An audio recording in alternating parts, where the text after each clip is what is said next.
Greetings, ladies and gentlemen.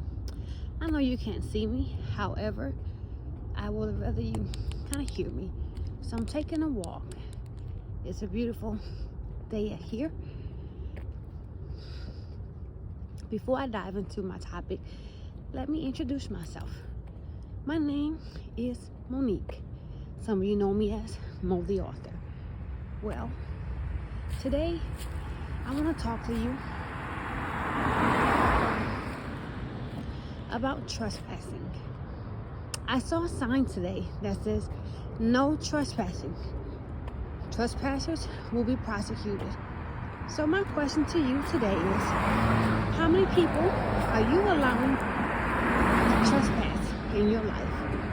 How many situations are you allowing to trespass in your life? What are you doing to stop it? What are you doing to prevent it? Think about it for a moment.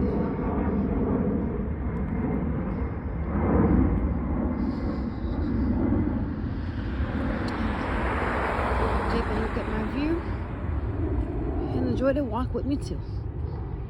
Now, let's continue.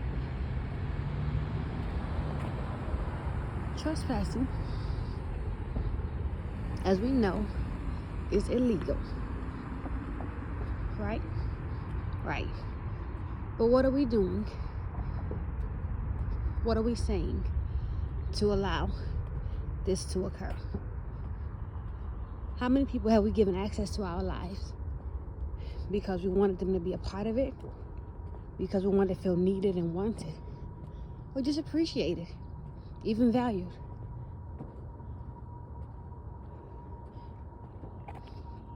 That is the question.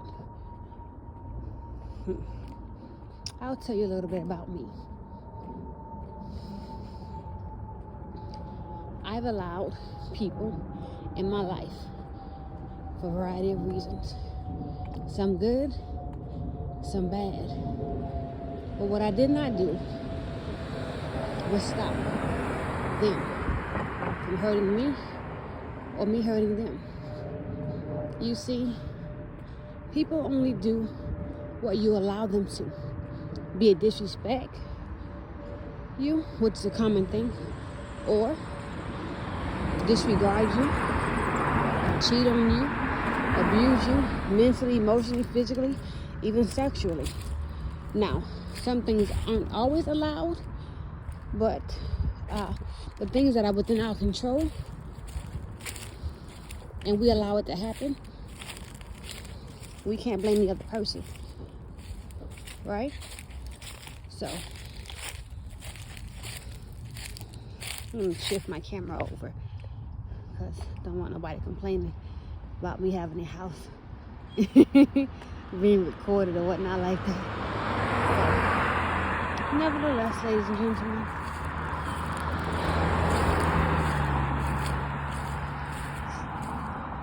so how did I prevent trespassing from occurring in my life anymore? Have I mastered it? No. Have I made a difference? Yeah. Let's talk about that a little bit. Right? Mastering stopping people from trespassing in my life comes with evaluating my role. Evaluating what I did and how they've impacted me. As you see, I'm walking and they have different signs, markers on the street. And typically, in some neighborhoods, they'll have do not trespass. They'll have those trespassing persecuted and prosecuted or whatnot like that for doing that. So, one of the first things I had to do to stop allowing trespassers in my life was place boundaries. Boundaries are helpful tips. An example of a boundary could be setting do not disturb on your phone, stopping people from calling you at all hours of the night, sending you text messages, emails, all of that stuff late at night. Go in your settings, change your focus time.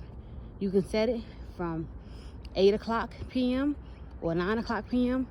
until the next day. Whatever time works for you. It's just like business hours. Most companies operate from 8 to 5, 7:30 to 4, or 9 a.m. to 5 p.m. Those are boundaries. They're in place for a reason. Another way to prevent people from trespassing, right, in your life, too, is to allow time for yourself. Give yourself time to grow, time to heal, time to develop who you are. That may sound like those boundaries too, but it's not the same thing. Sometimes we become so busy that we fail to manage our time adequately. We become so busy doing things for other people that we can forget ourselves. So, time management is the number 2 thing to prevent others from trespassing in your life. Number 3, prayer. Some people might be like, well, why didn't she say prayer the first time? No, because we don't always resort to prayer when things happen. We want to run and talk about certain situations. We want to take control of stuff, like be in charge of things like that. And it's up to us to make that difference. And how we respond to someone trespassing in our lives. Number 4, work on not being self-defensive. That's the thing for me. Number 4, oh my gosh, working on not being so defensive, right? When someone says something or does something to us, that may provoke us to anger, being angry. And oh my gosh, I'm so guilty of that one right there, being defensive. And I had to figure out, why was I so defensive? Like, what caused me to be so defensive? You can tie that one in with number 4 as well.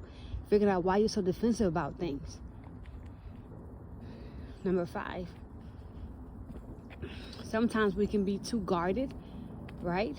So, I'm not telling you, being guarded and boundaries are not the same thing. Sometimes when we're too guarded, we prevent things from coming in. So the pros and cons to that. But number 5 isn't about being about guarding yourself. Number 5 is listening. People will give you clues, hints, ideas, right? And it's up to you to catch them, to pay attention to that. So being an effective listener, number 5, to help with trespassing. And that'll be about it for today. I'm not going to run down a whole list because I don't want to make this video too long or boring. But I want to remind you of a few things I like to say to myself to encourage me on a daily basis now. There's something like this. The Bible says that I am the head and not the tail. I am above and not beneath. Right? That's one. Another one I say is that I'm fearfully and wonderfully made. Most things I say are biblical, right? I have a confession of favor, I say as well. That's from Dr. Bill Winston. It's about a 4-minute clip that I say confession of favor. Some other things I say too are, I am the apple of God's eye. I'm a royal priesthood, right? This is all biblical, okay? It's all biblical. You can go from Genesis to Revelation. From Genesis to Revelation to actually see these scriptures that I'm referring to you, right? You have to remind that to say stuff. You are full of wisdom, knowledge, understanding, and revelation. That you are intelligent, right? You are who God says you are. Excuse me. It's nice out, but it's a bit chilly too at the same time.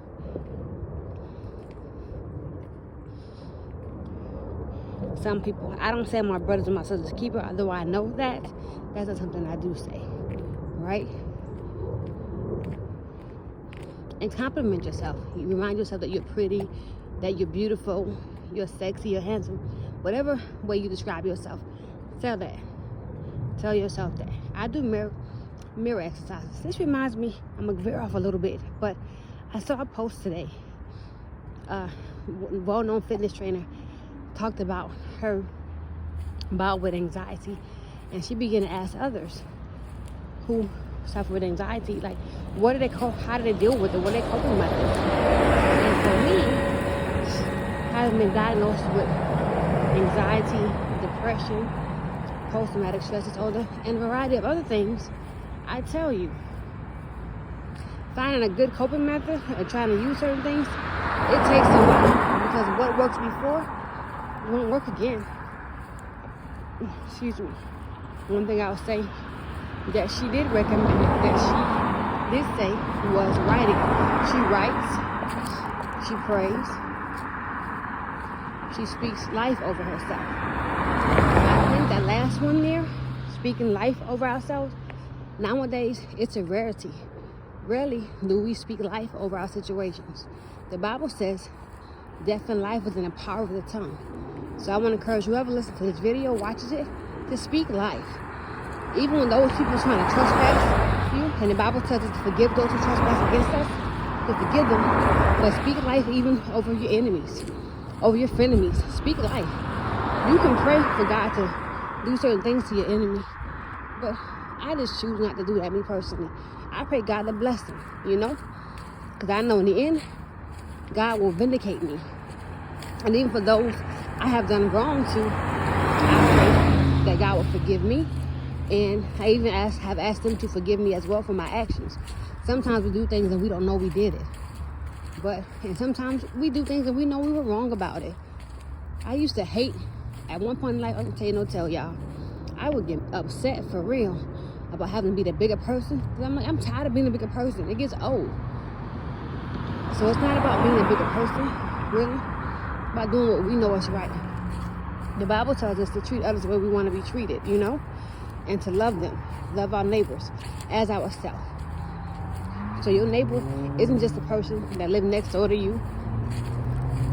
It's a person sitting in a classroom, on the bus, in the car. Your neighbor is your neighbor, simply put. So, going back to our topic at hand as we're wrapping up this video today. Isn't it beautiful, you guys? Let me stop and let you guys see. I know you're like, man, those trees don't have no leaves, but look at the beauty. Look at the beauty, right? How beautiful is that? Just beautiful. That's one thing we have to learn too, is see the beauty in sorrow, the beauty in grief, the beauty in our pain. It's tough, but you can do it. You can still see the beauty in someone trespassing against you somehow. It lets you know what to pray for regarding the individual. It allows you to reflect on the positives and not always the negative things that happen in life. I know it's tough, but that's okay. Take a look at yourself to see where you may have trespassed against some people and try to correct it, try to fix it. Life is really short. We don't have that much time on this earth to do anything, especially arguing and fighting and fussing. I didn't realize how argumentative or combative I was until this past year. I don't know who that is, y'all. But I will say that we have to be mindful of how we treat other people. If you committed an offense against someone, go to him or her, rectify it, see what can be done. Okay? Hey, if you like this video, do me a favor. Subscribe to my YouTube channel at Mo the Author. Follow me on Instagram at Writing with Mo. And of course, check out our nonprofit, the Worthy Academy University. I'll post that in the chat here. And I even post some Bible verses, scriptures in reference to what we talked about today. I hope you're encouraged and know that it's okay to set boundaries. It's okay to forgive others. It's okay to heal. It's okay to manage your time. It's all right.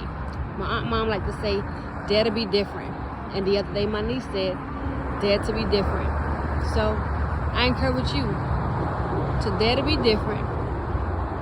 Don't let people trespass intentionally and you don't intentionally trespass against others. Until next time, stay up and be blessed.